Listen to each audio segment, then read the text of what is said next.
पाकिस्तान तहरीक इंसाफ के सरबराह इमरान खान को नाअहल और उनकी जमात को आइंदा आम इंतखाबात में किसी भी किस्म की लेवल प्लेइंग फील्ड ना दिए जाने का दावा सामने आ गया।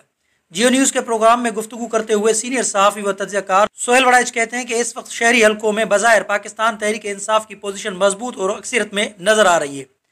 अगर इस जमात को लेवल प्लेइंग फील्ड मिल गई तो ये शहरों में जीत जाएगी, ताहम PTI को आइंदा आम इंतखाबात में लेवल प्लेइंग फील्ड मिलने का कोई इम्कान नहीं।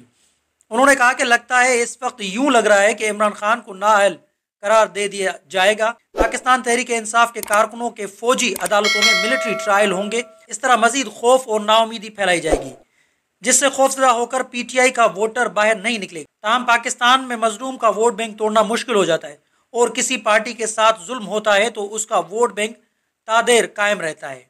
सोहेल वड़ाइच का कहना है कि मुस्लिम लीग नून के कायद मियां नवाज शरीफ को जनरल रिटायर्ड बाजवा और जनरल रिटायर्ड फैज़ हमीद से बड़े हकीकी गिले शिकवे हैं, क्योंकि उन दोनों ने नवाज शरीफ के साथ बहुत ज्यादतियां की। ताहम इस वक्त नई मुक्तदरा कायद नून लीग को सपोर्ट कर रही है, इसलिए बयानिए में बड़ा तजाद आ गया है और नवाज शरीफ पुरानी मुक्तदरा पर तनकीद करते हैं, नई मुक्तदरा के साथ चल रहे हैं।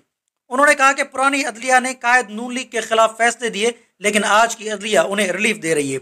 नवाज शरीफ ने उस तजाद से निकलने के लिए इंतकाम नहीं बल्कि हिसाब का बयानिया अपना लिया है, और ये बात दुरुस्त है कि नवाज शरीफ इस वक्त अकेले लड़ रहे हैं, उनके मुखालिफ कोई नहीं है। सीनियर सहाफ़ी व तज्ज़ियाकार समझते हैं कि जिन लोगों ने उस वक्त गलतियां की उन्हें भुगतना चाहिए, और जस्टिस मुनीर से लेकर आज तक जिन जजों और जिन जर्नलों ने मार्शल लॉ लगाने में किरदार अदा किया, कम अज कम उनके खिलाफ अलामती फैसले तो आने चाहिए। मजीद खबरों और अपडेट के लिए जोत न्यूज़ को लाइक करें, सब्सक्राइब करें, कमेंट सेक्शन में अपनी राय का इजहार जरूर करें। अल्लाह हाफिज।